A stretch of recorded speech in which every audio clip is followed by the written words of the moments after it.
Green Party of Canada.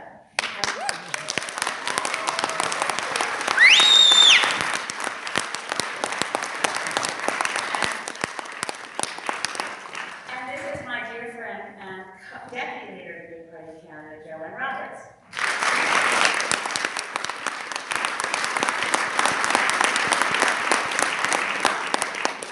I just can't stand it. I see my friend Matilda Gaffney. I'm just going to give her a hug. You do that. I'll get us started. She knew Matilda was coming tonight, so that's wonderful. We'd like to begin, of course, by acknowledging that we gathered tonight on the traditional and unceded territory of the Mi'kmaq people, the Abenaki. And we gather here because there is in place a peace and friendship treaty. Because of that treaty, we are all treaty people. So we acknowledge the privilege of being on this land tonight. It's been an exciting day here in Halifax. We have had a great news conference at 1:30 today where Elizabeth announced the 5 candidates for the Halifax Regional Municipality for the Green Party in the upcoming federal election. And then we went on from there to meet with students at Dalhousie. Then we went to an interview for CBC Television, Elizabeth being the newsmaker of the week for CBC. So that's exciting.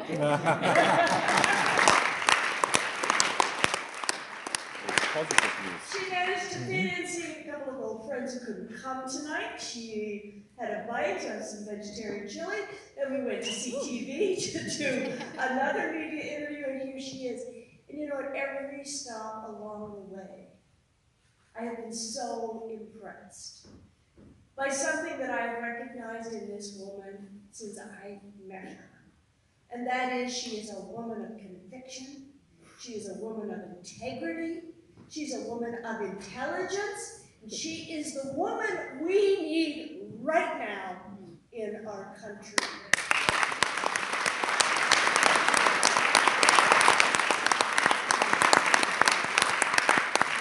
And I say that because this is a country, indeed this is a world, that is calling for leaders to step up and deal with the crisis that is in front of us, which is extinction, our world, and climate change. And you know, as we go in, and everybody's asking this today, as we go into the 2019 election, they say to her, listen, why are you encouraged? She said, because the time has come, and people recognize that it can't be the same way. We have to address this question. I can't think of another person that better address this question than Elizabeth May. And certainly that's why I'm running. I'm going to turn things over to her. Elizabeth, before we do this, should I ask the candidates that are here to stand? I think that's a good idea. I think so. I know that Lil McPherson, who announced that she'll be running in Dartmouth Cold Harbor, is unable to be here tonight, but if you didn't know, Lil will be running for the Green Party in Dartmouth Cold Harbor.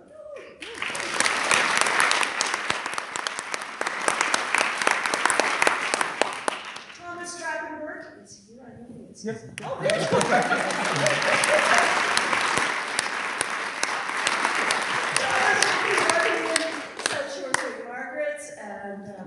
Well known as the leader of the Green Party of Nova Scotia, of course, Professor Herdell, and sitting right here, I do know where he is Richard Zarowski, who will be running in Halifax West as a councillor, well-known communicator and media personality, a person who spent his life communicating the need for us to understand science, and he's made that very possible. Is Anthony Edmonds here? There he is.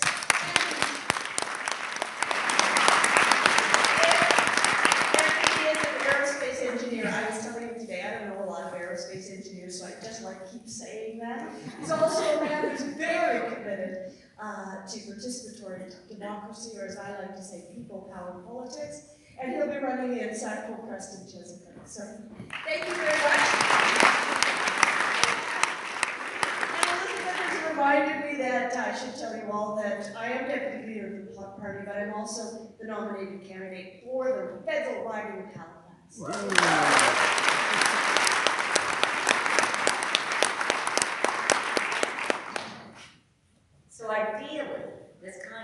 conversation that we're going to have for the rest of the evening, we'd be in a kind of place where we can move the chairs into a circle.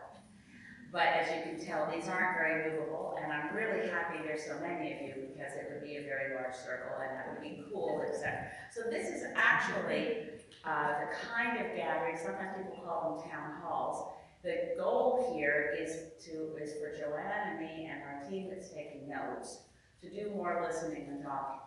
And those of you who know me will know how hard that is, really. But we're taking the tour, Community Matters tour across Canada, where it's a zero carbon tour. We're not able to travel on zero carbon, so we'll get the offsets, but we are traveling the country by rail. So we've done so far by rail Quebec City, Montreal, holding public meetings, and then by train into Moncton, have meetings in Moncton and Sackville and Fredericton, and into Charlottetown. And in each community, we're also meeting with the municipal order of government, meeting with mayors and council, and asking what they're facing and what kind of challenges they'd like to see the federal government address. We have open sessions like this where we hear from citizens from across the spectrum. I have to say, it's pretty encouraging to realize that so many of you are cheering the idea of Green candidates. But this is really intended, if you're not here because you're a Green supporter, don't worry. Not everybody's supposed to be. It's just a sampling of people concerned about issues to share with you, share with us what's on your mind. So it's a dual entendre, really. Community matters because for Greens, recognizing the strength of Canada lies in communities. As we look at the coming climate crisis, I'm constantly reminded of how one of the huge assets of Canadian society never gets listed on the ledger, but it's the social cohesion that comes from communities that care about each other and know people who know each other and know their neighbors and are prepared to do things to look out for each other. Now, a lot of you have known me a very, very long time as I look around this room, and people I've known since I lived in Cape Breton. I live on the other side of the country now on another island, a bigger island called Vancouver Island. I live at the southern tip of Vancouver Island. I ride in the Saanich Gulf Islands, where I live on the unceded territory of the Saanich people. But we had a huge windstorm blow through on December 20th. It must have been a climate event. It was off the charts. Nobody had ever seen anything like it. It downed trees everywhere. It was sudden. It was terrifying. And as I did my town hall meetings through my riding in January, I heard from, well, community after community. My smallest community was in Saanich Gulf Islands, is the island of Saturna, where 300 people live in the winter months. It gets more populated over the summer. It's part of, if you wanted to ever come out and visit, it's part of the Gulf Islands National Park area. Saturna's gorgeous, but there's 300 people. We usually get over 10% of the population to every town hall meeting, which is pretty darn good. But the stories from Saturna, and the same from Galliano, and the same from Salt Spring, and the same from Pender, was of a storm that was so terrifying. And as the trees were uprooted and thrown down, as some homes had trees through their roofs and so on, they lost power right away. The landlines, the telephone service was gone right away. The cell phone service was gone right away. And you couldn't get out of your home to go anywhere because trees had come down across all the roads. Now, people looked out for each other, and of course it's a rule that you're not supposed to go out with a chainsaw when there's down power lines. But everybody thought about it for 10 seconds and thought the power's out. So there can't be any live wires out there, we have no power. So a lot of people grabbed their chainsaws and went to work, particularly to clear ways to go check on someone that they would know was a vulnerable senior living alone with no power, no phone, no cell phone service, nothing, to make sure people were okay. And the more I heard the stories from my own community, how people worked together to make sure that this was going to be, that no one nobody would be seriously injured or alone or in danger. And in every community, somebody figured out, okay, the general store on Saturna, it's got the generator. So a lot of people started making the hub of that community was the senior center, or was the general store. In other communities, it was another spot that had the community hall in Pender. That was the place that had a generator. Just to say, we undervalue, terribly undervalue what it means to know our neighbors, to be in community, to know how to look after each other. And that social cohesion is something that's why the Greens are very happy to say communities matter. This is a community matters tour. But the other thing about it, of course, is to know what we want to know, what matters to you. What are the matters that are on the minds of community members here? Looking through this room, I recognize friends from Pictou County. I see friends from Wolfville, so I know some friends all the way from Cape Breton, but I know the hills for Halifax, so let's not hear of it for Cape Breton, but never mind. Just saying, this community in front of me here is bigger than Halifax alone, but we want to hear what's on your mind about what Canada is facing. We are going into an election campaign very soon, a fixed election date for October 21st, and before that starts, this tour will have gotten to every province, to several stops in every province, and traveling by rail, March 1st to March 18th, will make a stop through the places we're not likely to get back to during the WIC period when things are so intense. You know, the national tours during a federal campaign will take me to capital cities, so I'll get back to Halifax, but I may not get back to Pictou. And I'm very unlikely to get back to Prince George or Saskatoon. We'll see where we can get to. But this tour lets us go to as many places as we can and just listen. So obviously, as we go forward in the next election campaign, there are a lot of issues that matter to Canadians. We're very committed to the goals that we have as a party. We've been historically, I don't know how many people would know the list of Green Party firsts, because we don't boast a lot about this sort of thing. But we tend to be the party that takes a position on an issue before anybody else when it looks too extreme. And eventually, the other parties will do it. So we were the first party in Canada, for instance, to call for equal marriage. We were the first party in Canada to call for legalizing cannabis. We were the first party in Canada to call for banning asbestos. Sometimes I tag team with other members. I'll forget that the NDP member for Winnipeg, Pat Martin, whose history before politics had been through the Carpenters Union. I don't know how many of you know the union politics around asbestos, but the mining workers in Quebec were connected to enough unions. It was really hard to get the national unions to come out against asbestos. But the Carpenters Union was against asbestos because by their very work, every time they went into a building and they're hired to do renovations or retrofits, they could be exposed to asbestos without knowing it. And as we all know, asbestos is the biggest occupational killer of any chemical used on, globally. So Pat, I'd say, Pat, you've got to get the NDP to come out against asbestos. I'm working on it, because he came from the Carpenters Union, and here he is as an NDP member of Parliament. He couldn't get his own party to be against asbestos. I said, I know what, Pat. Tell them that in the next election campaign, the Greens are going to attack the NDP non-stop for not being against asbestos. So that's good. That could work. I mean, I wasn't planning to attack anybody because I'm not good at attack, but it worked. So then, you know, eventually, you know, it's extraordinary how the government of Canada just betrayed any shred of morality under one government after another in trying to block and blocking global action to warn developing countries that when we were exporting asbestos to those countries, prior informed consent was required by something called the Rotterdam Convention, and Canada would do everything possible to block warning countries, when you import this product from us, anybody who comes near it could die, because if they breathe it in, you know.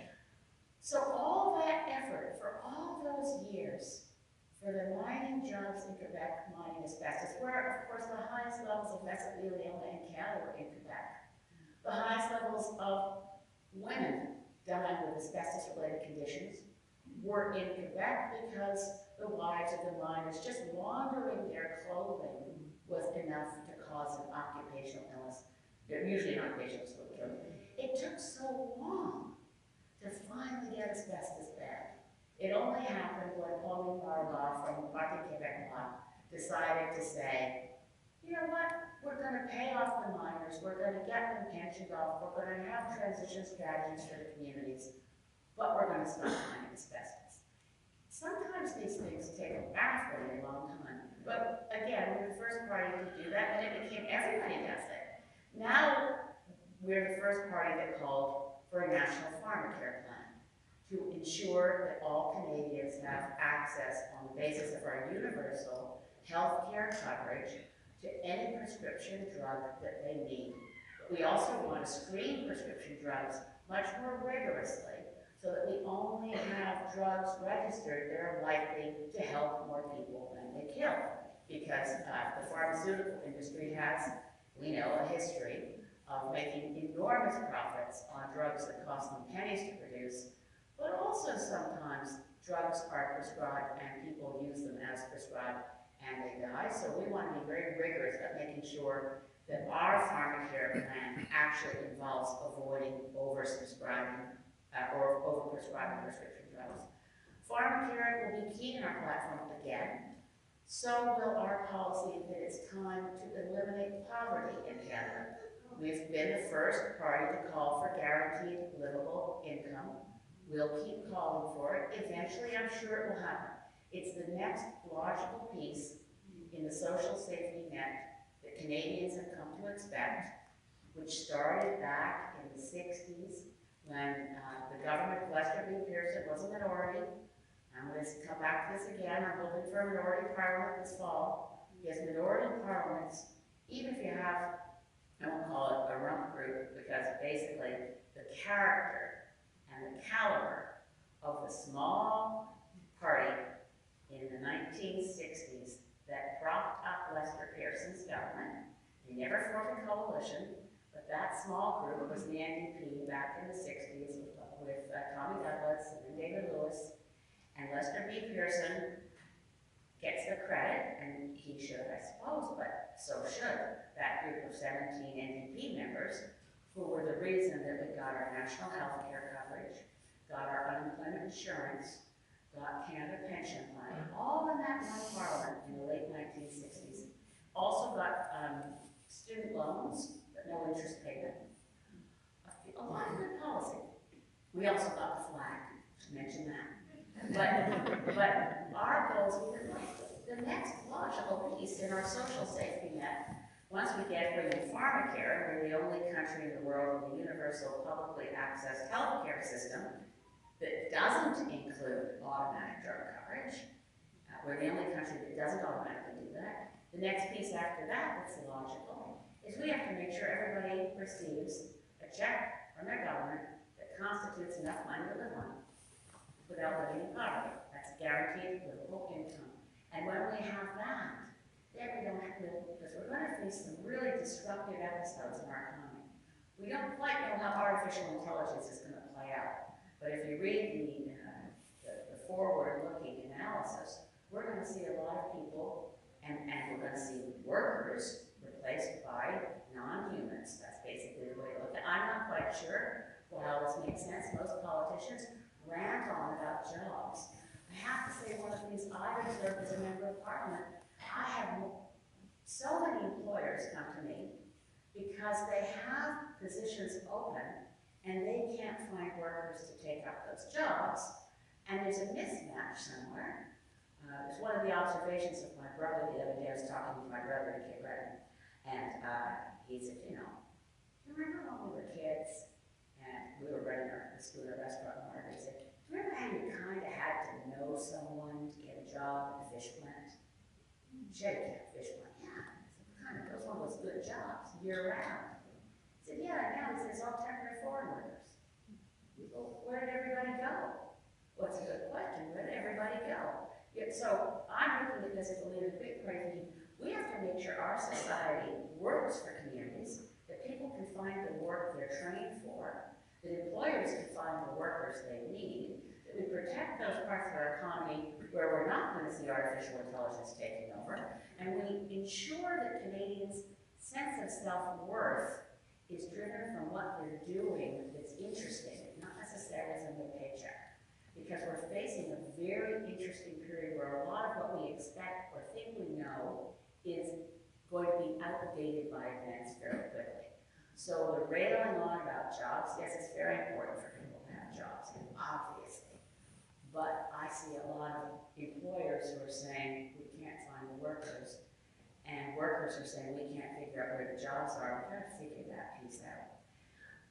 But underlying everything we care about as Greens, and I should add that a big issue right across the country is affordable housing. A big issue right across the country is student debt. Since I'm standing in a university, I can share with you right now that we're looking at how do we ensure that our policy, which is to abolish tuition, can be matched with a policy that provides more funding for the universities themselves so they cease being on this chasing every chance, you know, what you hear in universities do, get bums in seats, fill a lecture hall like this, because that's how you're going to pay for the university. But then, as tenure track professors retire, their position isn't filled with someone who just got their PhD to get, or not tenure track professors, tenured professors retire. But the young people who used to step up and take those jobs and be on the tenure track, they don't get hired on. We have fundraising campaigns in universities across Canada to build new buildings, to put the name of a rich person in front. That's the best way to raise money, is for bricks and mortar. But where's the money for the quality of education to make sure that there are tenure track positions, that people coming out of PhD programs don't end up being one of the most exploited groups of workers in Canada, getting paid $6,000 a course with no access to medical benefits or actual income. Meanwhile, they're the ones with the crushing student debt. These are all issues we care about as Greens that we debate in our shadow cabinet, and we try to figure out how do we take this forward in a way that resonates for Canadians in an election platform. But underlying all of that, and in a sense, overwhelming all of that, is that we live in a climate emergency. This is not a status quo world anymore. We're dealing with advice from the Intergovernmental Panel on Climate Change from their October 8th report that makes it very clear that the time for procrastination is over. It was 30 years of procrastination from governments around the world. Some did a lot, no question. If you look at Europe, many countries have emissions that are 20% below their 1990 level of emissions. Canada is still well above its 1990 emission levels. We were supposed to go 6% below under the Kyoto Protocol, but Harper canceled it. By the way, a lot of people have short memories. I have a long memory. Paul Martin's plan in 2005 was excellent, and it would have gotten us to just about Kyoto target by 2012. But of course, it was immediately canceled in the minority parliament by Stephen Harper. It did not require a vote in the House, he just canceled it. So it's been so long now that I don't think anyone, I know for a fact that no one in the current Liberal government ever dusted it off to look at it to say, is that something we should do? They haven't come anywhere near having a plan as comprehensive or ambitious as the one that Paul Martin, Steph Angiel, and Ralph Goodale brought forward in 2005. So here we are in 2019. What is our carbon target for reduction? Well, it's exactly the same one as the last one that Stephen Harper left in place. So I mentioned Stephen Harper canceled our Kyoto targets. He weakened our targets another 2 times after that. So we now have as our climate target the weakest one left by Harper. And when the Liberals were in opposition, when we were all in opposition in the 41st Parliament, when that target was tabled with the United Nations, the Liberals in opposition joined me in opposition and the NDP in opposition, and we all said, that target is far too weak. It's the weakest target in the industrialized world. Now the Liberals, having kept that target, use the same language Harper used. It's ambitious. It's so ambitious that we don't, at this point, have any plan to reach it. And that target is completely inconsistent with doing what the IPCC says we must do, which is to hold global average temperature to no more than 1.5 degrees Celsius above what it was before the Industrial Revolution. That's a terrible mouthful. Looking at Richard here, who's written books on how to communicate climate science. Can you imagine that that's the target we have? You can't even use a shortcut, because if you say we have to hold to 1.5, that's no context at all for anyone. You have to start by saying, well, global average temperature is not the same thing as the temperature in Halifax today versus the temperature in Halifax in August. That's a local temperature that relates to local weather. It's not a global average temperature that reflects what's going on in the atmosphere. So in terms of global averages, because 1.5 degrees doesn't sound like much of a change. Honestly, the first intuition is so. But if you compare the global average temperature of planet Earth today with the global average temperature of planet Earth in the last ice age, 10,000 years ago, when Canada was covered by several kilometers of ice, the difference in global average temperature is 5 degrees. So 1 degree is a huge change in global average temperature with enormous consequences on local conditions. So what we have now is we are already at 1 degree Celsius warmer in terms of the global average temperature than what we had before the Industrial Revolution. And what the IPCC has told us is that if you let it go a half a degree more to 1.5, it will have very serious ramifications all around the world, but we can get through it. Human society can hold on. We will see hundreds of thousands of people displaced as environmental refugees. But if we let it go to 2 degrees Celsius, we'll see millions of people displaced around the world as environmental refugees. And the bigger risk is, which is identified in the IPCC graphs in the report, is that there's something called runaway global warming, where the warming that's been released by humans using fossil fuels and destroying forests creates conditions where the events that take place themselves spur more warming. So it becomes self-accelerating. Some people call this, well, I should refer to it as runaway global warming, some people call it hothouse Earth. But what it represents is the point at which nothing humans do to try to control global warming will make any difference anymore. So we must ensure that we avoid that. And we have a one-time only opportunity to save ourselves. The IPCC has told us that in the special report, by the way, the special report was commissioned during the negotiations in Paris in 2015, because in Paris in 2015, of course, it was right after our election, and I was on the delegation with Catherine McKenna in those negotiations, and she was brand new, and she did her best work right then in Paris. Because we were able to persuade her that Canada should join with the low-lying island states and developing countries in saying that the Paris Agreement should say our goal is to ensure we don't go above 1.5 degrees Celsius. That got in the treaty largely because Canada went first and other countries followed. But at the Paris negotiations, we didn't really know the answer to some questions, because the treaty goes on to say, and at the very end, also, keep it as far below 2 degrees as possible. So the text of the Paris Agreement somewhat anticipates failure, which is bad, but anyway. We are going to, the affirmative statement is, the countries on Earth are going to ensure we hold global average temperature to 1.5 degrees, and surely as far below 2 degrees as possible. That ended up being interpreted by some people as a target of 2 degrees is fine. So what the negotiators in Paris asked the IPCC to do was to come back in 2018, a 3-year work plan. Come back in 2018 and tell us, what's the difference in impacts to human society and the natural environment in holding to 1.5 versus going to 2 degrees?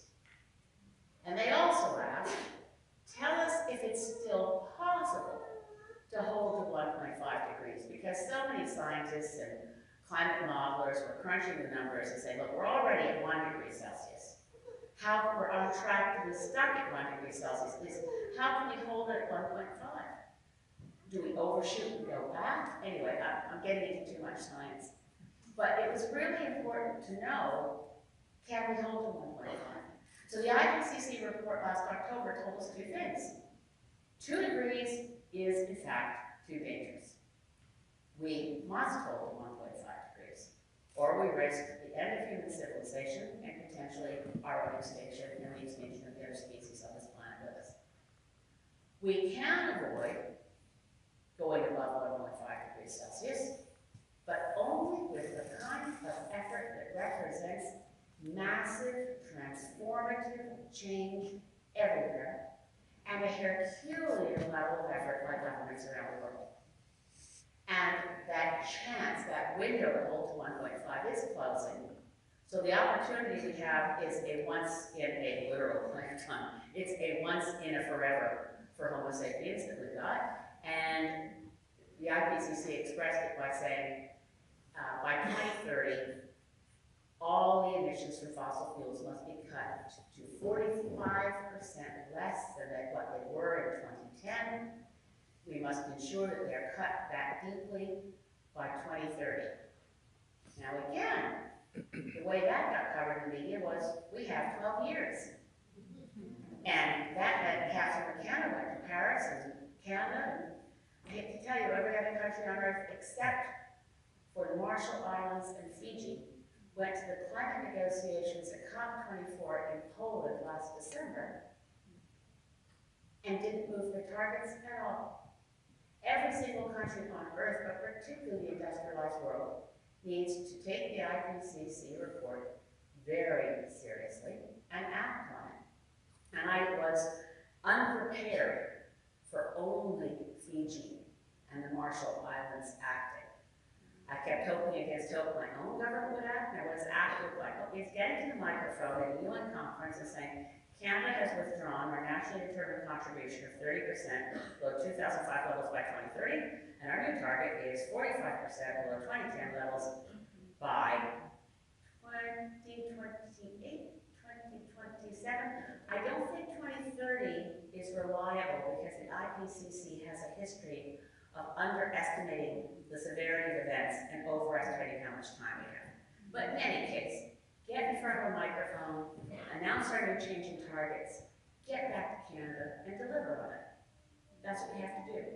So I've spoken too long about this, but I think underlying everything about what I've been talking about during the Community Matters Tour is essentially asking for help from concerned citizens. But how do we talk about this in ways that don't allow people to feel despair, because it's scary information? How do we talk about it honestly, and at the same time inspire people to understand this is our moment, all hands on deck, we can do this, we can do this. How many trees do you want me to plant here? How many gardens would you like over there? I'd like to install solar panels, sign me up. This is an all hands on deck kind of moment, so we can't risk having a mind-numbing partisan slugfest over a pretty minor carbon tax. We can't risk getting sucked down that vortex, and that's all the media wants to talk about. The media actually thinks they're talking about climate change when they talk about Blaine Higgs doesn't like the carbon tax. Well, that's too bad for Blaine Higgs, isn't it? But I think all Canadians would like to think we have a livable world for the very youngest voices in this place for whom we're all committed to working. So I'm going to stop talking right now because I really appreciate all of your advice. Joanna, are you planning to be a person? Yes, I will actually, if we can get people's hands up. Look, and what I'd like to ask all of you is a big favor. I'm taking notes and everything.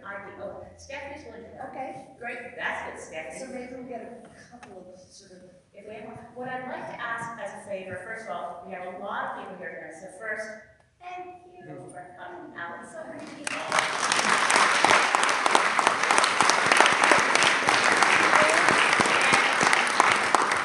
Because I know you're from lots of different communities, I'd be very grateful if you'd say your name and where you're from, and then you can either make a statement, please don't make a speech, I'm sorry, everyone's long, make a statement, ask a question, and we'll do our best to provide information, and we certainly will save all the comments we get from all of you. Thank you so much, and we'll go first to our young lady here. Hi there, thank you so much for everything you said. It's always really refreshing to hear people's perspectives. I was really excited when you proposed the non-partisan war cabinet, and I've been searching the internet to find news about what happened with that, and I can't find anything. And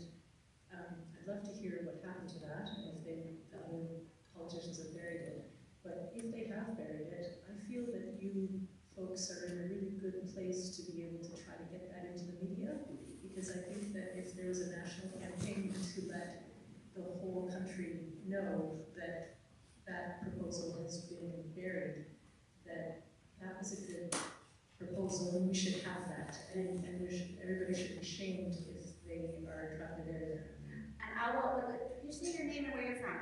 My name is Eleanor, and I live here in Halifax, and I'm also part of a social movement called Extinction Rebellion.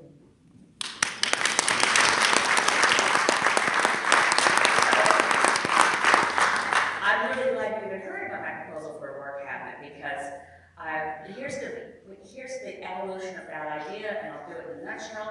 I keep being drawn back to that 5 days in May 1940, when Winston Churchill and the British government nearly surrendered to Hitler.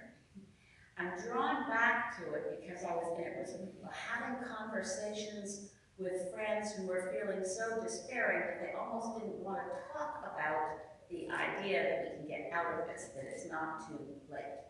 I have a friend who stood over his new grandbaby's cribs and just wept and couldn't figure out how he would go forward. He didn't see the point in continuing to try. He said, no, but, so look at the information we're getting. So that's why I got drawn back to Churchill, because I just read a really cool book called London, 5 Days in May, 1940, and it's by a Yale University historian. Anyway, the summation of the evidence is pretty challenging when you imagine that there's a war cabinet, because they're facing a war. So what they had done in England was Churchill came in at a point where he had to bring his political enemies close in with him into his cabinet.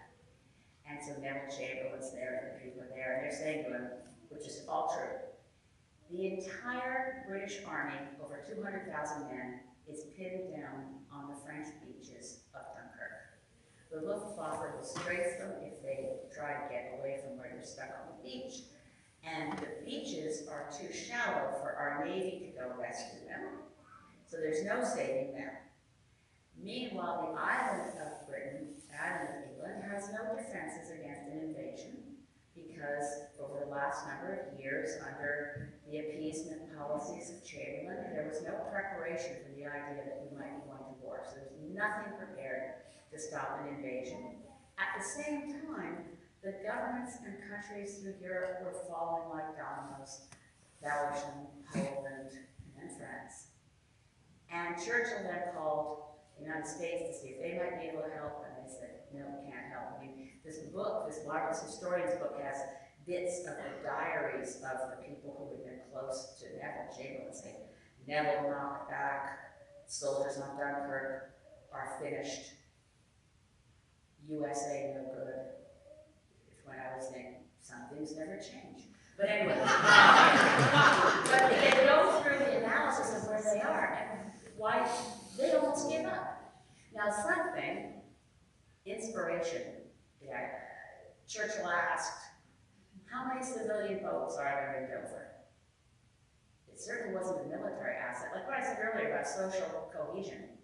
Not an asset that anyone lists when you try to figure out what are our strengths here.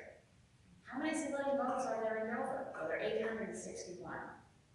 Do the math. How many of us think that 861 boats run by local people who are not part of the military are going to be able to get to a beach across the English Channel and rescue over 200,000 people under the Luftwaffe watching out for them, by the way? It's an impossible idea, but that's exactly what they did. They rescued 861 civilian vessels, minus the 200 that the Germans sank, rescued 226,000 men, some French soldiers and all the British Army. They got everybody off the beach. And that's when they were able to say, okay, now we have an army. Now we don't surrender. Now we actually say we're going to fight fascism. The world would look very different if that hadn't worked. So the more I sunk into that period of time, then I thought, the partisanship of our political system is a big part of our problem right now. We need a non-partisan cabinet. We need a war cabinet, just like Big Ben, just like Mackenzie King had in Canada. If you're facing a threat that's that important, that existential, don't waste your time trying to score points off each other in a kind of a political version of a Punch and Judy show. So I put the proposal forward. It got some coverage in the Ottawa area media, particularly the Hill Times. I don't think it ever got mentioned in anything like the Globe and Mail or the Chronicle Herald or anything. But then one of my colleagues in the New Democratic Party, Pierre Nantel, decided he loved the idea. So Pierre Nantel put it as a challenge to every party leader. Are we prepared to do this? And that led to a press conference where Jagmeet Singh agreed with me that this is what we would do after an election. Obviously not Andrew Scheer. Andrew Scheer doesn't understand climate science at all. He doesn't think it's an issue. Honestly, he doesn't. And fortunately for us, Maxime Bernier is on the scene to pull some of Andrew Scheer's votes along with it. And Maxime Bernier is kind of right because he says to me, just tell people my policies are better than Andrew Scheer's. I said, well, of course, you're honest. He says, we will do nothing. Good for you, Max. You're clear. But back to the War Cabinet, we had the press conference, but we didn't get any coverage at all. We had the leader of the NDP, the leader of the Green Party, a Liberal member of Parliament who agreed, but is a backbencher, and we didn't get a Conservative member, but I know there's some that agreed. But we did a press and Bloc Québécois, and together we said, after the election, this is what we have to do. So I can promise that if after the election we have enough seats to be able to say we will support any government as long as these terms are met, so we work together, one of them will be, and people said, well, how does it work, how does it work? What about who runs fisheries for it? All of those positions continue. Government of the day continues with all of those seats filled by the party that forms government. But the inner cabinet should be the survival cabinet. And the inner cabinet should be people from every party, so that nobody can slow down the progress that needs to be made, because nobody is any longer scoring political points off each other. So where the proposal went and what happened to it is, it's something I'll keep talking about, and it will be something I talk about during the national election campaign. It's something our candidates will talk about, because if we can get partisanship out of the way, and back to the IPCC report for a minute, the IPCC said there are no obstacles to our success. There's no law of physics or chemistry or biology. There's nothing in science that stops us from holding the 1.5. There's no lack of the technologies that offer the solutions. We have everything we need to replace fossil fuels. We know how to do this. The one thing we are missing, said the scientists in the IPCC, is political will, translated as political courage. What's in the way of political courage? Every single time smart people who should know better are worried about the next election. What they do now might not be liked by everybody, and are they setting themselves up to lose an election?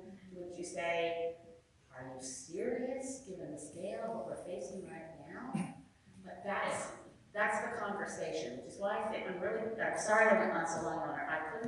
I'm so grateful that you heard about it. I don't know how many other people in this room ever heard about the idea. I think it's workable. And I think it's the kind of thing that would change the dynamic of how Parliament works in a very healthy way.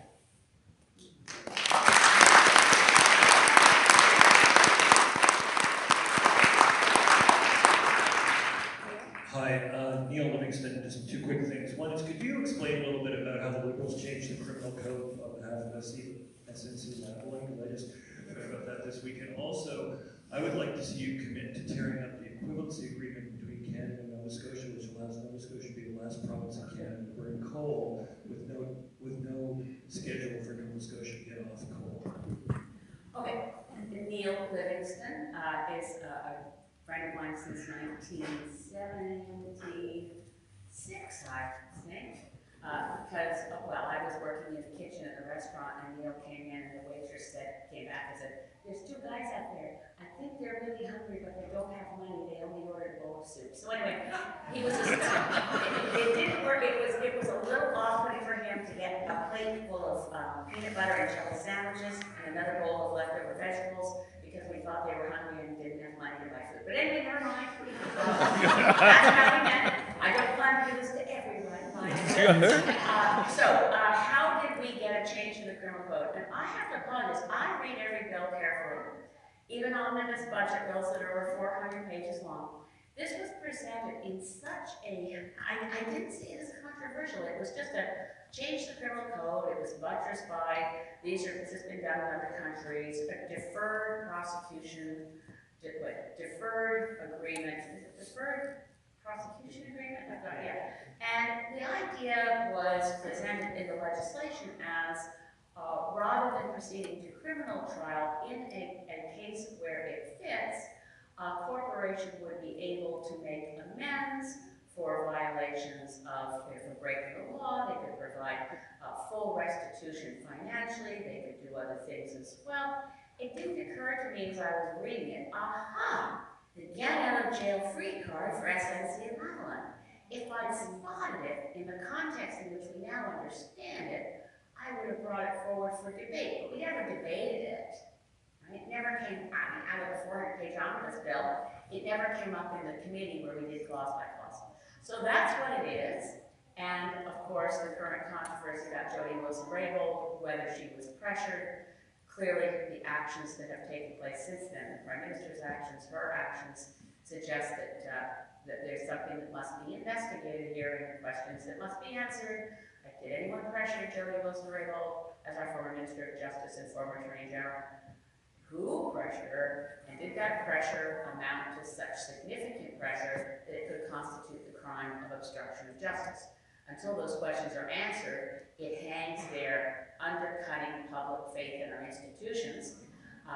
Jody Wilson-Raybould is, of course, now the most uncomfortable backbencher in the Liberal caucus.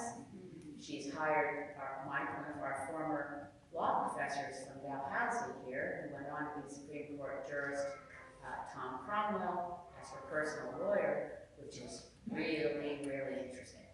So the next question is, would I rip up the equivalency agreement with Nova Scotia? No, I would not, but I would have it tied to performance to cut carbon. And the tied to performance to cut carbon would include, why the heck did they allow the Duncan mine to reopen? Did you see?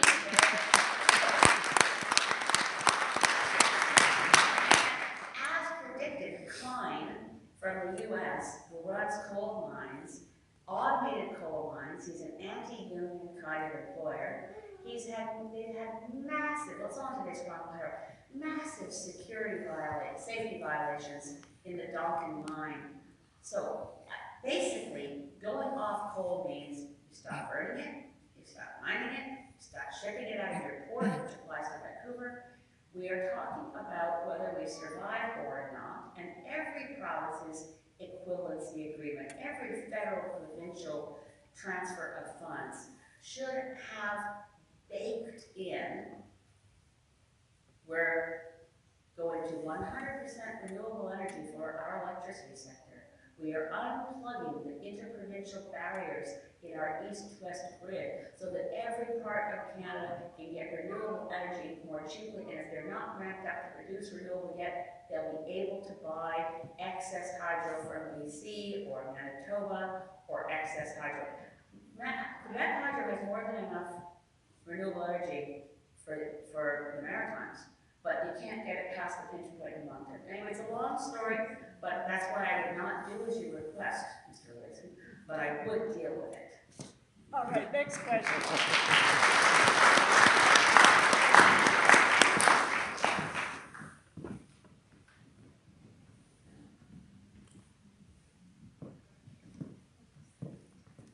Just before I start this, I just want to say that I really admire you, and I also really admire that you are willing to applaud other parties when they do things that are good, and that you're willing to work with them, because that's what's going to get us through the climate crisis. Okay, so as much as addressing the climate problem is about mitigation, it's ever increasingly become a question of adaptation. There are some effects we cannot walk backwards from at this point, even in a zero-emission hypothetical situation. One of these issues, particularly relevant to Halifax, is sea level rise. The Atlantic coast is one of 3 high-risk shorelines identified by NRC since as early as the 90s. Projections based on Halifax Harbor-specific studies show greater and greater risk every year. with each new study, especially compounded with the sinking of our province and more extreme storm surges. By 2100, the high water mark at our harbor could increase anywhere from 2.5 to 5 meters or more. Yet, new harborfront developments are being built as we speak. Municipal bylaws proposed fully a decade ago have been delayed in being adopted to increase the minimum building elevation for new developments since as recently as December 28th, just months ago, which was something that should have been done nearly a decade ago. How can the Green Party and politicians of all stripes, or I guess how do you plan to get politicians to work together to incentivize municipalities to start the adaptation process now, whether it's building smarter or beginning coastal retreats and relocation, or simply getting cities to acknowledge that this is a serious problem and they need to act now? Okay. Can you say your name and where you're from? Nicoletta, I'm from Halifax. Thanks, Nicoletta. It's an excellent question. Just to say, to give people a context, back in 1992, the UN Framework Convention on Climate Change was signed. And in that treaty, every single country on Earth committed to two things: to reducing burning fossil fuels and destruction of forests as quickly as possible, but certainly so that we could avoid, the word in the treaty was dangerous, levels of anthropogenic climate change. And secondly, every country on Earth committed to develop adaptation strategies for how we deal with those levels of climate change so we can no longer avoid. So what's happened since 1992 is we completely failed to reduce emissions. In fact, fully half of the emissions since before the Industrial Revolution happened after we signed the treaty. And we have completely failed on adaptation as well. The government of Canada put $80 million into the 2014 budget, I believe, to say this is the beginning of the funds to start an adaptation strategy. And yet we still have nothing that could be presented to anyone as a strategy that deals with adaptation. We have to adapt our agricultural policies to a changing climate, more drought prone. We have to adapt our fisheries policies, we have to adapt our forestry policies, and we have to adapt our land use policies. We can't keep rebuilding in floodplains. We can't keep leaving things. Every time we rebuild something that's been washed out by an extreme weather event, it should go in a different place or be built differently. One of the ones you raised, which is critical, is we are looking at sea level rise. We might be able to hold it to 1 meter sea level rise. If we lose the Western Antarctic ice sheet, we're looking at 7 meter sea level rise. That's all, you just don't know where it ends up. The more we load the chambers of the gun in the game we're playing of Russian roulette, the more likely it is that it will be worse than what we think. So we do need to have municipal action because they have the control over zoning and bylaws, coastal development, river planning, floodplain development. All of these need to be part of an adaptation strategy so that people don't end up investing and building and living in places that are simply not going to be viable in the short term. So the work that needs to be done on adaptation has to engage the municipal order of government and start saying, we have to have it as a planning tool. It's for Halifax, but yes, it applies to any coastal zone, and we're a country with 3 coasts. Of course, we don't have high population densities along the Arctic coast, but they're the ones experiencing the most severe changes the fastest, because as permafrost melts, the ground subsides and buildings collapse. Can't go back there, can't deal with that kind of impact of permafrost melt. So you're absolutely right, and we'll keep pushing for, and some adaptation strategies, by the way, I should mention, are also really powerful and good strategies for reducing greenhouse gases, because we need far more forests planted around the world, we need to sequester more carbon, and some adaptation is also about, for instance, we're going to have hotter, we're going to have more heat waves, more days in summers in cities in Canada.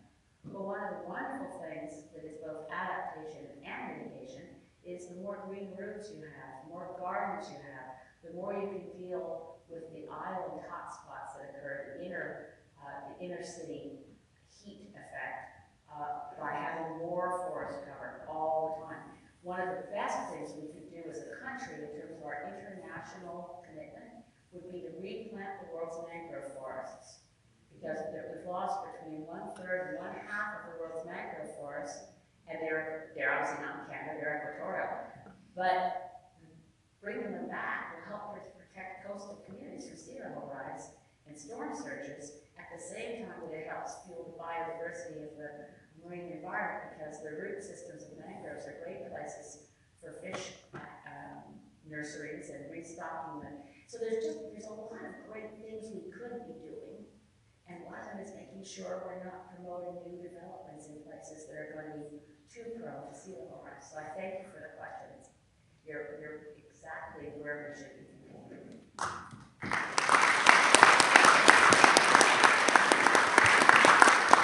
Another thing we should mention there is Elizabeth's been meeting with mayors as she does this tour across the country. And one of the things that's in the platform of the Green Party, and it makes some sense according to the mayors, is to have a council of Canadian governments. Which means to have a council of Canadian governments, which would include municipal governments at the table with federal governments, provincial governments, and our First Nations. Because we're not going to solve this without all orders of government acting. We know the insurance agencies will start pushing at one level, but we need to bring municipal governments to the table so we're not acting in, sort of cross purposes. So, the guy in the sweater, then we'll go back to the pink, and Matilda.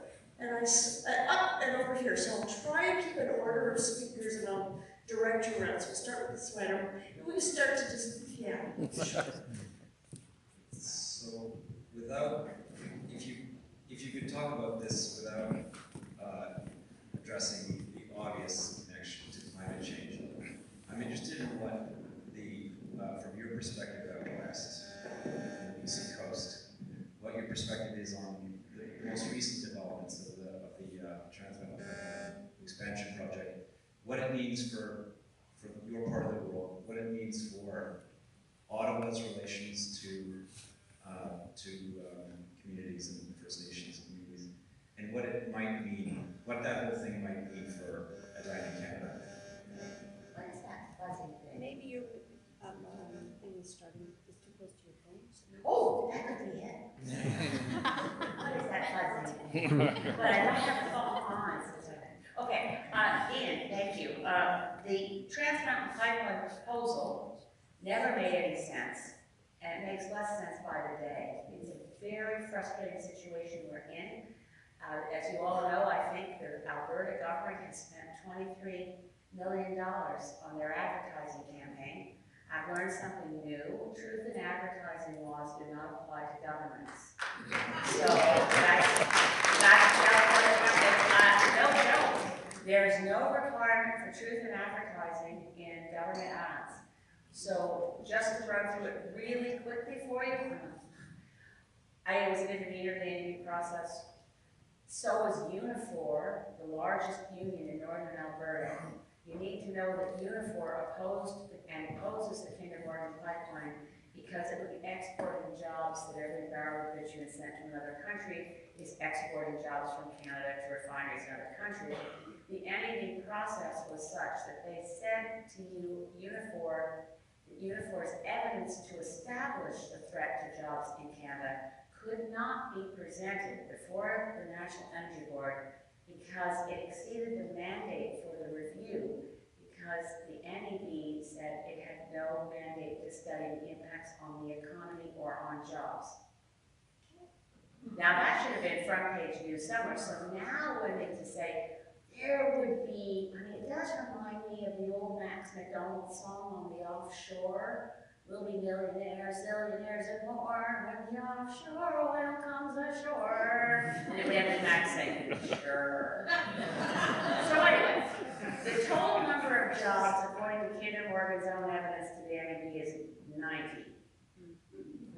This figure you see in the Alberta ads of 15,000 jobs for Canadians, those poor guys driving the trucks across Canada to get to Ottawa from Alberta to say the government of Canada is not doing enough to get the pipeline built. So on the economics alone, I could go into detail, we're not going into detail, but for the economics alone, this project never made any sense. And Kinder Morgan executives had already decided they were not proceeding with the project when they laid down their ultimatum this spring to say, if we don't get a guarantee that we can build by May 30th, we're going to walk. We know they didn't intend to build it at that time because they've done two really interesting things. They took all the money they raised for the project and used it to pay down headquarter debt. So they raised $1.7 billion from investors, and they used it to pay down headquarters debt. So they emptied the piggy bank for building the expansion. At the same time, for the first time, they created a subsidiary of Kinder Morgan Global that was Kinder Morgan Canada, that then created an asset they could sell. Interesting.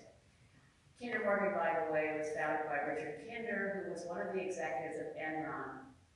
The first name of Kinder Morgan as a company was Enron Pipelines Limited, and Richard Kinder was very lucky because he nearly became CEO of Enron, and then he would have gone to jail instead of Jeffrey Skillings. But anyway, he could have been called Skillings Morgan. But anyway, Kinder Morgan as a company is a con job. Everything you've heard about the pipeline being in the national interest is a con job. So what it means on First Nations issues and what it means for the threat to our environment and sea, what it means in terms of climate change, are all enormous imposed costs that we will not accept in British Columbia. But what's interesting is that the argument that there are benefits is so unexamined in our national media that we accept the idea that the pipeline is somehow in the national interest when there's not a single study that says so. So we're just going to have to keep fighting it. The NEB will wrap up its very inadequate response to remedying their earlier failure to look at the marine environment in the first round of hearings. That will be wrapped up this next week, and as an intervener in the second round of hearings, I have no opportunity to do anything more than submit a lot of evidence and make arguments on paper. It's going to be wrapped up soon, and I think we know a foregone conclusion. And then, of course, we have the ongoing consultation with Indigenous peoples to repair the damage of the fact that, by the way, the government of Canada and Kinder Morgan both violated Indigenous rights in consultation, and the federal court quashed the permits. We now, all of us, collectively own a 65-year-old pipeline that we bought for $4.5 billion. That Kinder Morgan from Texas bought from bought the Trans Mountain Pipeline in the early part of the 2000s. They paid $550 million for it, and we bought it from them for $4.5 billion. And the government of Canada is determined to spend a further $10 to $13 billion to build the expansion. It's beyond me to understand how they got themselves, how the government of Canada, the self-proclaimed climate leaders, got themselves in a situation where, having run on a platform that said they will eliminate fossil fuel subsidies, they've expanded them so monstrously by having spent $4.5 billion, being prepared to spend $10 to $13 billion more.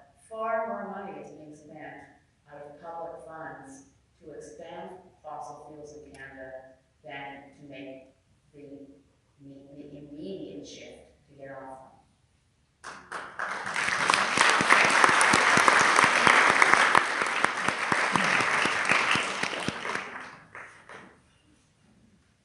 I'm Sadie, I'm living and studying here in Halifax.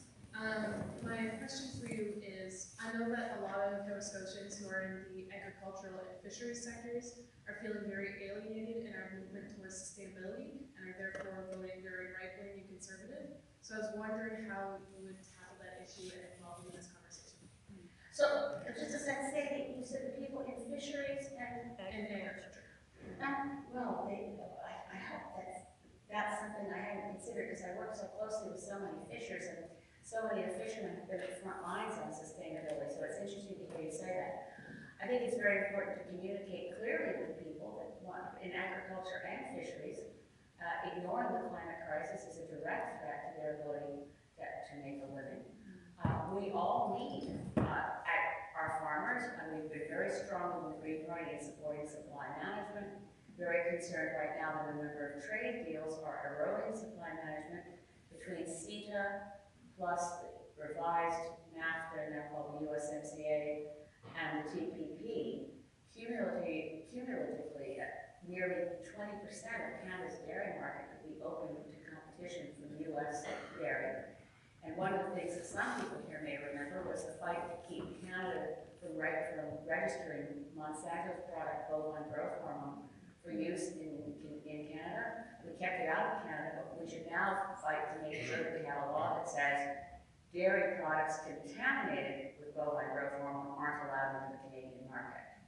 So we have to, I have to say that the conversations I have with farmers and the conversations we have with fishers are not at a distance as though we don't agree. So I find that quite often the plight in which farm themselves will largely be solved by shifting away from the heavily mechanized, debt-prone industrial agriculture model, the heavy use of pesticides, the use of genetically modified product, local agriculture and local food and food security will be very strongly represented in our platform, but so will relieving the debt of farm families who got into this situation of heavily mechanized, expensive equipment that is a mismatch for the coming climate.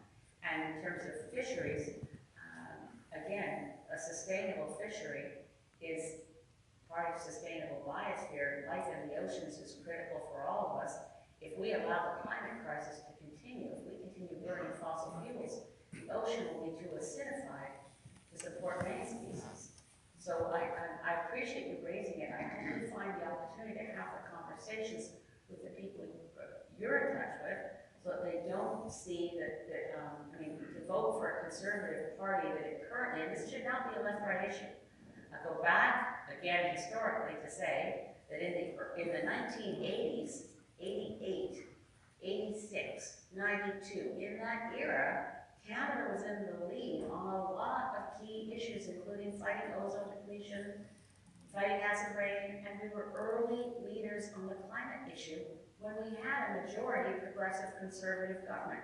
It shouldn't be a left-right issue. It's not one, but increasingly, because our politics are influenced by stuff from the States, we have a conservative leader who, Andrew Scheer literally does not think climate change is an issue. He sees it as a political wedge issue with which he can try to beat up Liberal candidates by lying to people about the implications of the Liberals' carbon tax. So there may be, and certainly the carbon tax, by the way, doesn't apply on a farm. So farm families won't be affected by a change in the cost of fuels for tractors. Our plan, of course, to go off fossil fuels says fuel substitution is essential. So for fishing boats and tractors, farm equipment, mining equipment, we need to go to biodiesel very quickly, and we can manufacture biodiesel locally everywhere across Canada. We have the feedstock for biodiesel, helpfully brought to us by fast food places. We don't really need to eat any of the chips at McDonald's, but we do need the used fat fryer stock to produce biodiesel everywhere across Canada. There's a place right now in Owen Sound, Ontario, that manufactures biodiesel for local use, and their entire feedstock is stale, dated base cell margarine. So I'm not making this stuff up, it's already happening. Okay, I'm really not making that. And I don't think anyone should use base cell margarine, so I'm really glad to use stale, dated. Okay, just so you know, we're going here to the hat next. Shorter answers, shorter And then answers. down here, yeah. Just so you know I've recognized it. Elizabeth, it's wonderful to see you back in Nova Scotia again.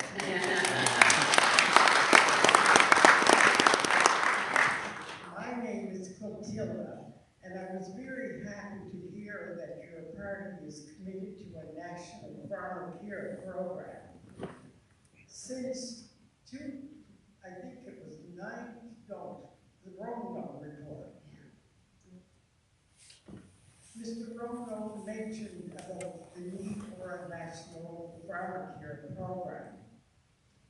many years have passed, and I'm wondering, as many others are wondering, what's the hesitation in terms of the National Farmer Care Program?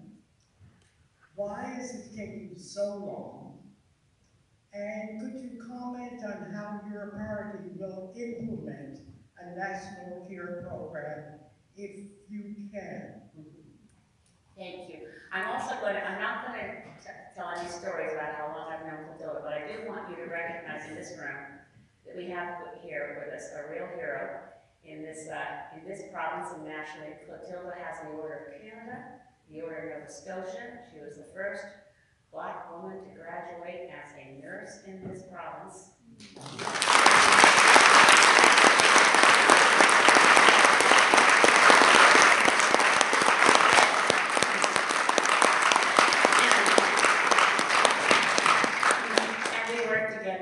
Cleaning up the city tar ponds back in the day.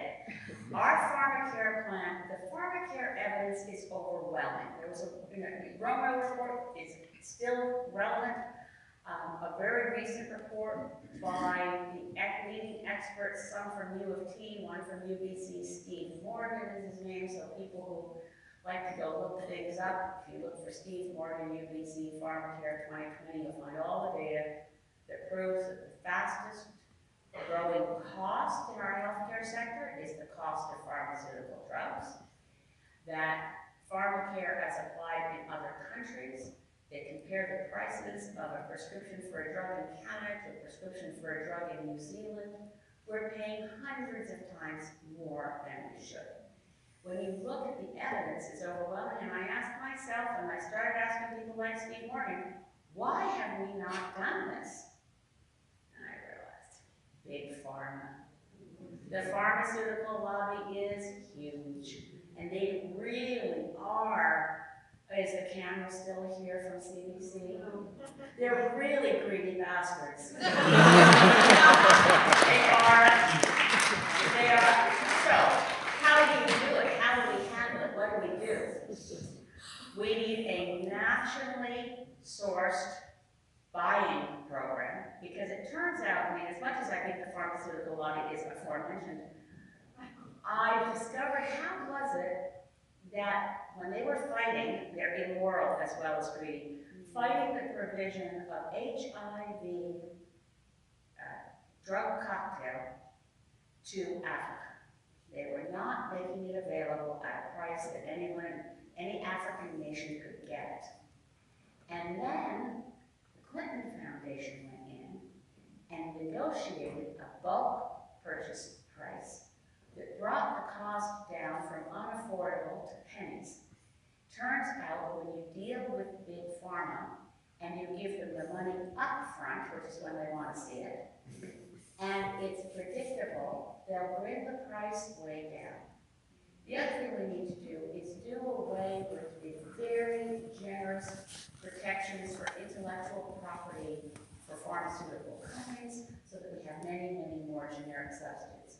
The last piece to this that I want to bring into the picture for pharmacare, there's something at University of British Columbia called Therapeutics Initiative, and what they do is they're the gold standard for studying the registration package that drug companies bring forward.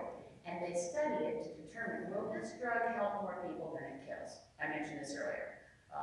Tens of thousands of people in North America die every year taking prescription drugs as prescribed. So we don't want to just buy everything that Big Pharma puts out there. They also run campaigns, by the way. Every time you see something in the newspaper, somebody who will die unless they get this drug treatment that costs $20,000 a month, and there's this big lobby going forward to get that drug for this very sympathetic individual. Those are public relations campaigns run by the drug industry. And the reason that that drug price is so outrageous is because their claim is that they have to recover all of the blood, sweat, and toil of their brilliant scientists coming up with this research for life-saving drugs.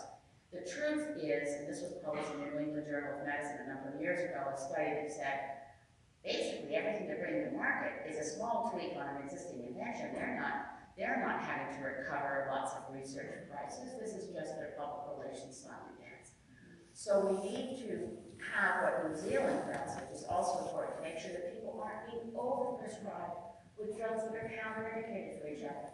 New Zealand's pharmacare plan includes that every pharmacy has a cross-reference immediately to any other drug, regardless of what doctor prescribed it, regardless of where they got their prescription filled, so that we can actually reduce the numbers of drugs that Canadians are on that they shouldn't be on.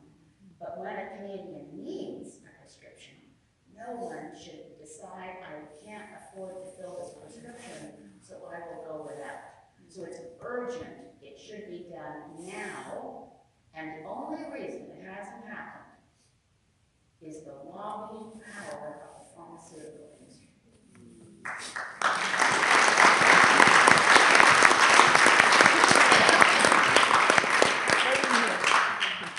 May have to hand it along. She's been patient.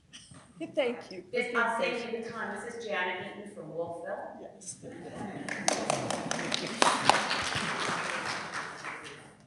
Thanks, Jim. Okay, something that I think is essential for us to be dealing with right now is to get the concept of the collapse of civilizations into the public eye and ear and into the awareness of the media. And there's been some Canadians that have been very involved in this. There's a famous academic, Tink, who talked about the collapse of civilizations, but more recently we had Ronald Wright in the Massey lecture. He talked about other civilizations that have collapsed because of their overuse of their ecological resources or the destruction of them. And that needs to be brought back into the conversation. And during the peak oil period, Richard Heinberg was prolific on looking at what would happen with collapse. And he had a very good outline, 4-point framework for how it could unfold. One was do nothing, BAU, business as usual. Another one was a caring and cooperative approach across the world, which I guess we had at Paris, that type of thing. Another was building the lifeboats so that we are all prepared if the governments don't work. And in that regard, I think that that's something that we all need to be working on, and it should be part of a government program. But individually, through municipalities and through our communities, we need to be looking at how we can be more self-sufficient and how we can create communities, and from transition towns to however, and the other thing in all of this that's very disturbing, and I think that can be an important way to unfold the need and to try to get the deadheads that can't see it, into being embarrassed that they don't, because it's happened so many times in the history of civilizations. The other thing that's very worrying, and I've heard it said that teachers don't know how to deal with this at all. They're not dealing with it in a lot of the schools, unless there's an exceptional teacher there. So somehow or other, we need to get something that's like a framework at least, if not a curriculum, that would be online somewhere that all teachers could look at, which would give them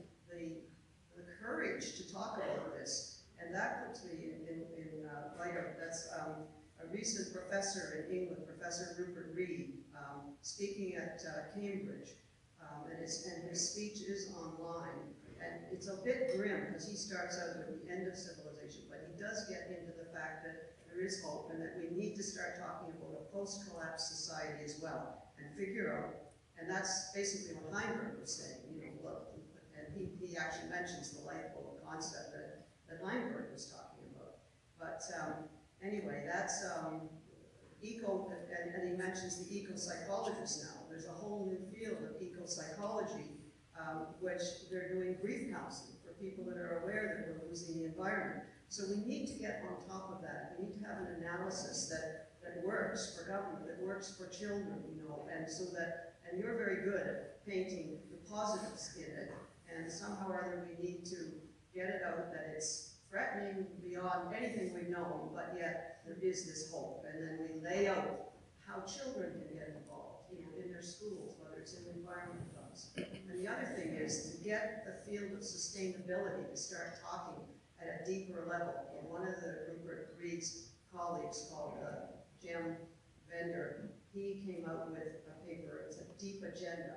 and goes into all of this. And I think we need to have that as a basic analysis, and then make it as soft as possible for the public and for kids in schools.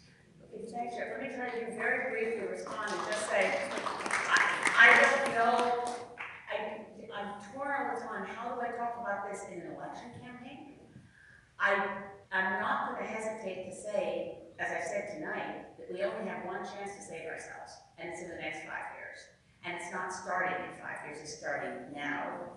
I do like Ron Wright's line from Short History of Progress, which he claimed is a piece of graffiti he'd seen somewhere, but which is every time history repeats itself, the price goes up.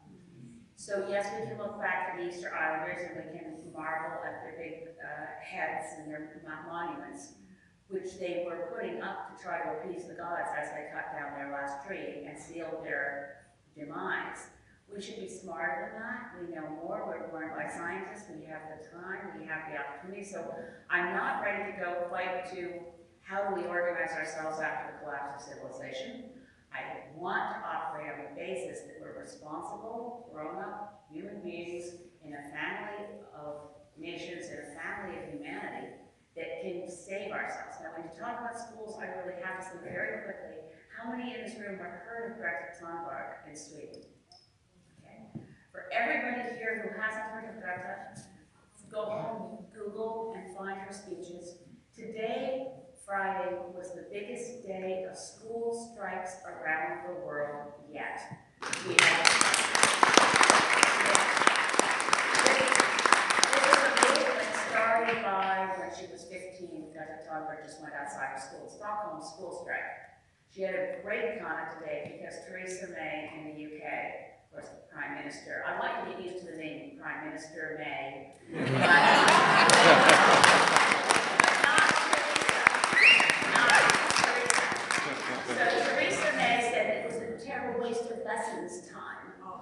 And Greta Thunberg said, perhaps Prime Minister May is correct, and we have wasted lesson times, but all of you governments have wasted the last 30 years of inaction on climate, which is rather more serious.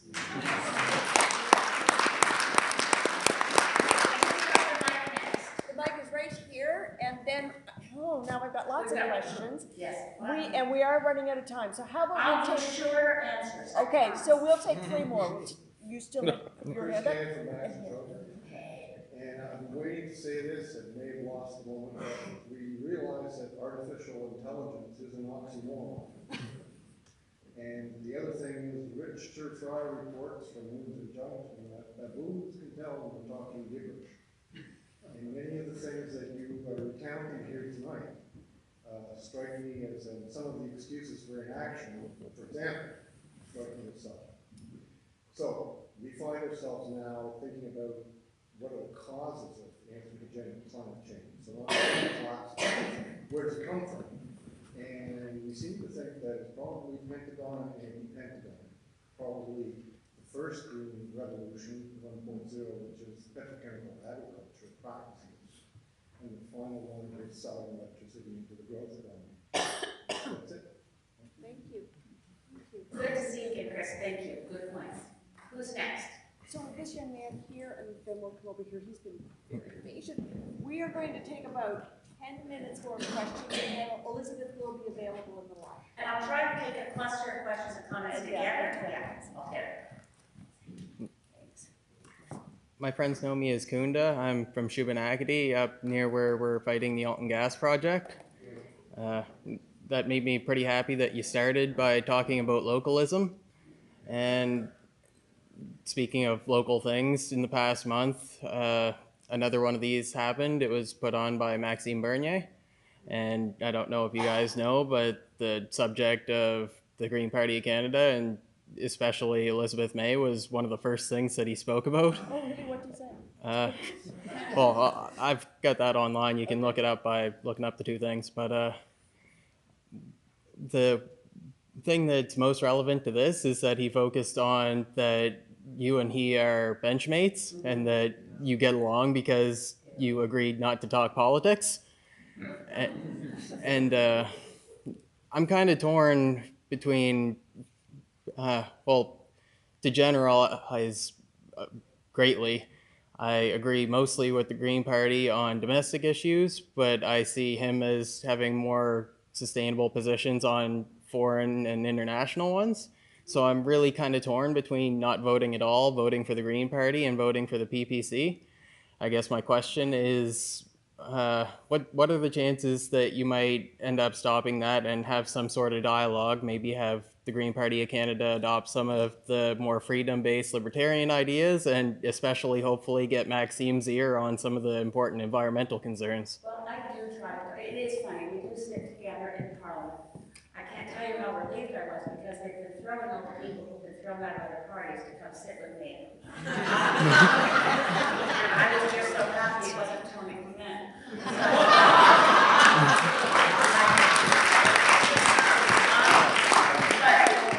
Max and I do talk about issues, we just don't agree on anything except that he's going to split the conservative vote and make it way easier for people to vote Green.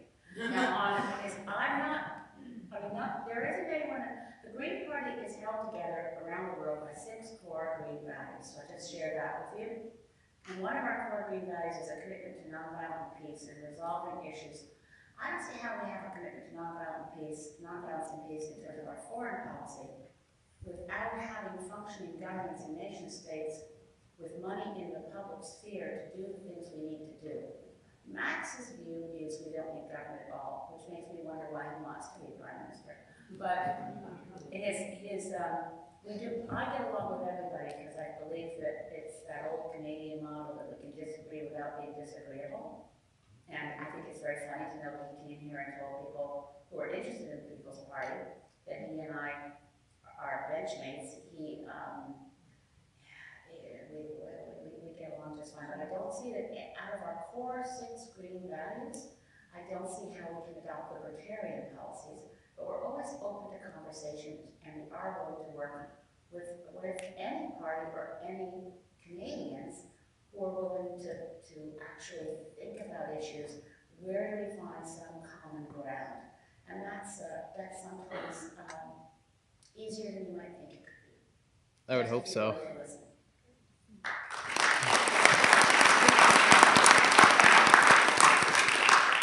I was supposed to wait, wasn't I? No, that's okay. We're gonna. My name's Keith. I live here in Halifax. One of the crises you haven't mentioned is the crisis in our democracy. More and more people are walking away from politics. They're walking away from participation in electoral politics. They're walking away from participation even in politics at a municipal level because they see that their voices aren't heard. Many years ago, I was involved in the Green Party in the UK, and there was a group there called Oh Wow. And it stands for Other Ways of Working. And it was a group that was coming to try and bring voices into the political process that aren't heard, that aren't male, that aren't articulate, that aren't used to standing up in front of a room of people and speaking their mind. And I'd love to understand how the Green Party here is working to bring those people into the political process, because their voices are just as important as ours.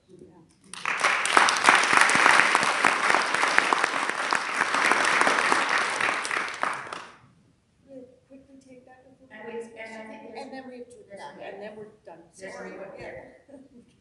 Richard Heisinger, Halifax. Good evening. We've had in the past in this riding, we had 2 excellent environmentally conscious MPs, and we have that were of the NDP. We have a Liberal now who came along on the way. And what is the path between now and Election Day to have a Green MP here?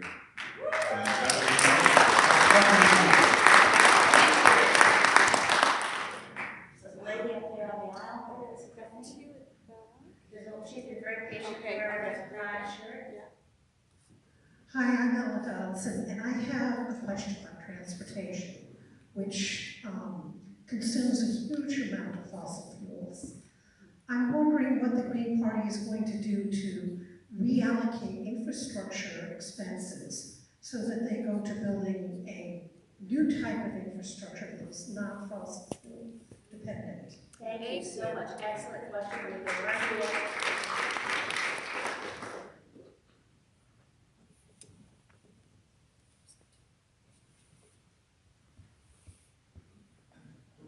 For Robert Reed from Halifax, over the recent years, I've heard great many discussions, particularly on CBC radio, to do with climate change. A month or two ago, I heard one of the world experts, and I can't think of his name, but regarding something specific we kind of hang our hats on. He said if two things happen all of a sudden, if all cars became electric and zero coal was used in producing any electricity, we'd actually be more than halfway there if just those two things happened suddenly. So we can think of those two things and speed those two things up as fast as possible. That might work. And then there's another aspect, and that's this war cabinet business. When Canada was threatened with a foreign country, Germany, attacking in the Second World War, everything changed within several months.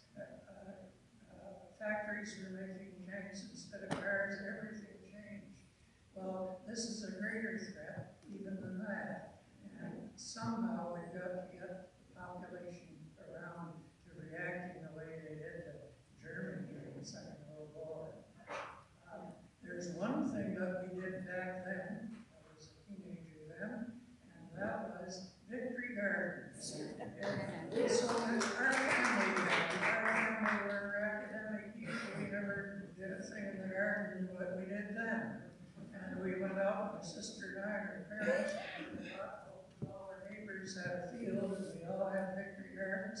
And this, of course, is really local production, growing your own and saving all those refrigerated trucks for the refrigeration and the transportation, pouring so much fossil fuels into the air.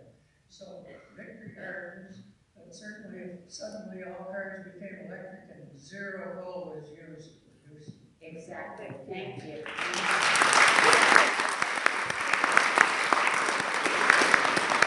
Hello. Getting me on a microphone is always kind of dangerous. My name is Tyler Coburn. The Green Party is clearly the best bet for environmental policy, but how do we raise the, I guess, the perception that the Green Party is also the best bet for social justice? Okay. So we've got a And lot one more. guy there, yeah, in the blue shirt. Yeah, there you go. You've been trying to I've been trying to get to him for a while, so you're the last question. Okay. Sorry. Oh, you're answering them all together? Yeah. Okay, so Maxime Bernier has been brought up probably more ridiculously than we need to, but at the same time, a lot of Canadians have seen the Green Party for a long time as the Maxime Bernier of the left.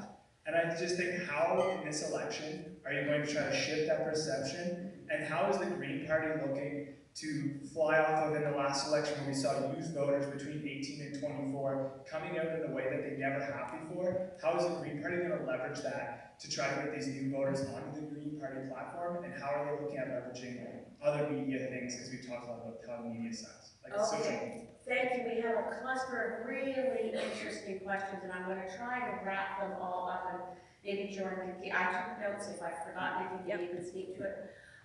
First of all, looking at the question of democracy that Keith raised, it's fundamental that we need a healthy democracy, and yet increasingly people have reasons to feel as though, well, it really poisons the level of trust when people who voted for Trudeau and Liberals did so because he promised 2015 would be the last election they all were the first past the coast. And then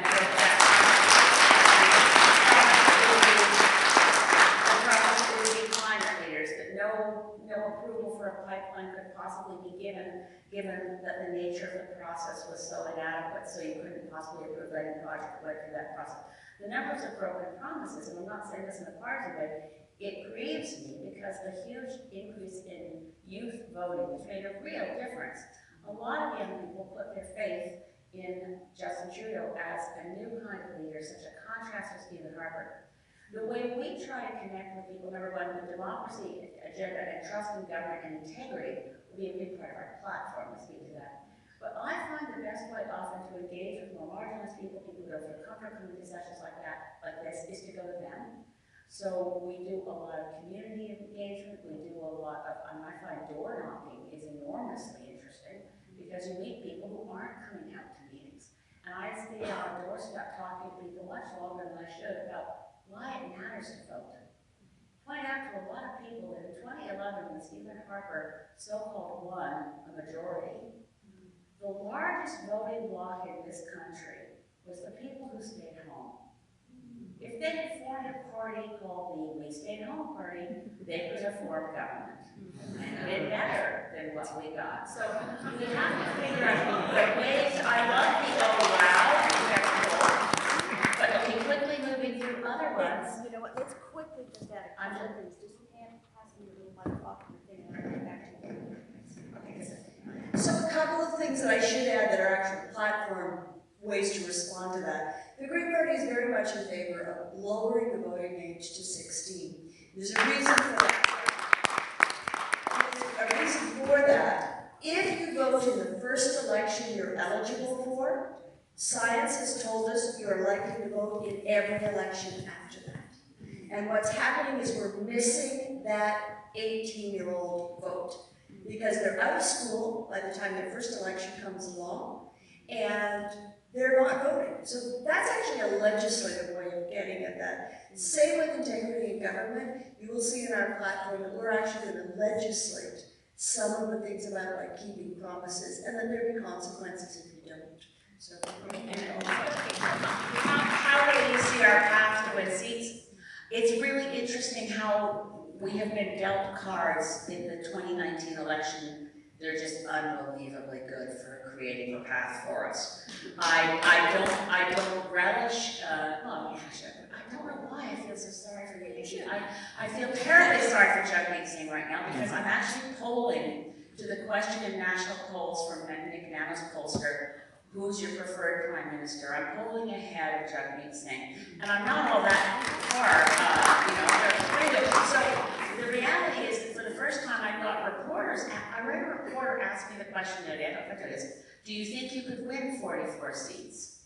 And I said, well, yes, anything's possible. The outside limit of the number of seats we could win is 338, because we won 338 candidates, and so I'm not going to be thinking small, but in Halifax, here's our path. We have had the aberration in 2015 of so much strategic voting that the Atlantic provinces elected nothing but Liberals. Yeah. Well, clearly a lot of them are not going to get re-elected, whether they were good, hard-working individuals or not. Every other party has the strategy of insisting that any member of parliament, of course, has to vote the way the leader tells them to vote. Except us, we do not believe that. We want our candidates and our MPs to represent the people of their constituency. And when there were two of us in Parliament, when Bruce Heyer was there with me as another Green MP, you can check, we didn't always vote the same way, because the people of Thunder Bay Superior North have different ideas than the people of Saanich Gulf Islands. But the more we communicate to voters in Nova Scotia that we're a real option, we're part of holding government together in British Columbia with 3 seats. Peter Bevan Baker and the Prince Edward Island Greens are poised to potentially form government before the next election. The 3 Green MLAs in New Brunswick make a big difference. So too does the 1 Green in Ontario, who is the elected leader of the Green Party of Ontario, now elected in Guelph. So the 1 federal and 9 provincial across Canada, and I think our track record is good. But the cards we're being dealt are the vote on the right is split between Andrew Scheer, Conservatives, Maxime Bernier, People's Party, and Maxime Bernier. That's one advantage of sitting next to him, is he keeps showing me on his iPad how much money they're raising, and that they will be running a candidate in every riding across Canada, thus splitting the Conservative vote. We have the NDP essentially collapsing in popular support. A lot of their most well-loved MPs aren't running again. And I think Chubby will win in Burnaby South. We're not running a candidate. They're against him on the basis of a leader's courtesy agreement that any newly elected leader of a party who doesn't yet have a seat in Parliament is supposed to be under the traditions of our parliament, unopposed in a by-election. We're the only party that did that, and it got someone in Burnaby South. But the reality is that we're seeing the polling numbers of all parties across the country. And Justin Trudeau has done himself a lot of damage, not just recently, but over those broken promises. The reality of where I think it's going is to a minority parliament. And a minority parliament, the number of parties that are going to be putting forward candidates, the Bloc Québécois only within Quebec, and the road is opening for us in Quebec as well, because the Bloc is collapsing, the NP is collapsing. Maxime Bernier is from Quebec, so although his policies are mostly unpopular in parts of the province, he'll do pretty well in Quebec. So the opportunity for us to win seats is there in Quebec for the first time in a real way. But the stronger the capacity of having 6 parties, including Quebec, if you could count Bloc Québécois, the more seats you're looking at for a parliament that has 5 strong parties, or even 4 strong parties, us, the NDP, the Conservatives, the Liberals, means it's increasingly likely that even though Justin Trudeau broke his promise and we didn't get first past the post to be on the trash heap of history where it belongs, we are likely to have a parliament where a number of parties will have to work together and cooperate, which is the goal of why I believe proportional representation, consensus-based systems work so much better for democracy. And in that minority parliament, you know the Green MPs will never sell out our future for some short-term, scuzzy political benefit. We just will never, ever.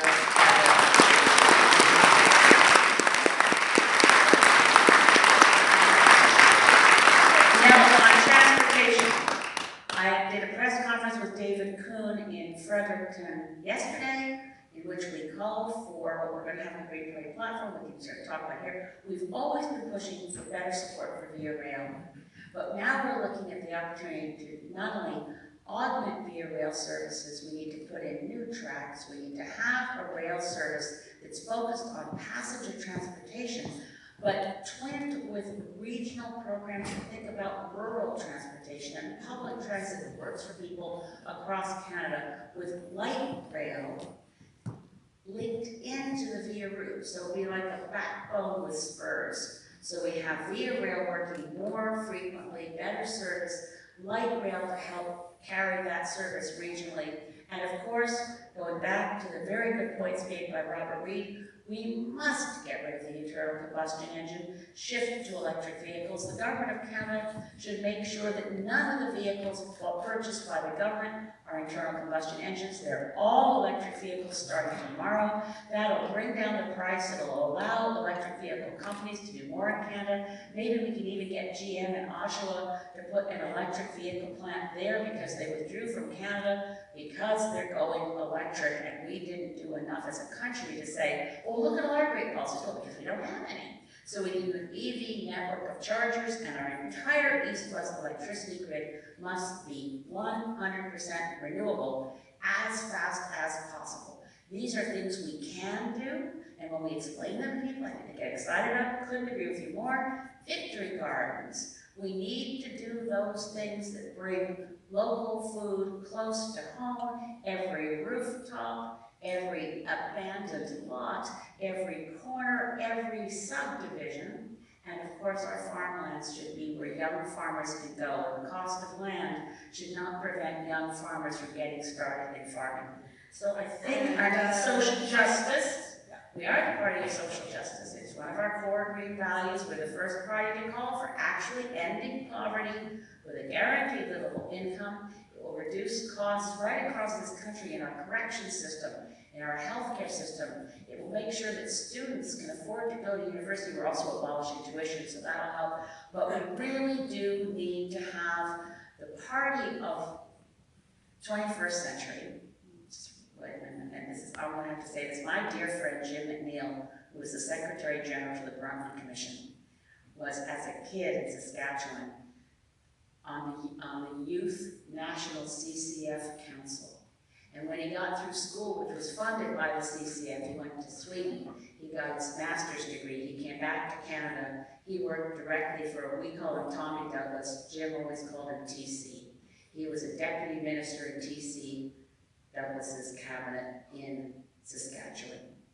And Jim used to say to me, you know, Elizabeth, if TC was alive today, he'd be green. Because we've become the conscience of the country. And we will keep doing that humbly. But I have to say, that's where I don't know how we convince people we're all about social justice. But just as young Greta Thunberg says, you can't have climate action without equity.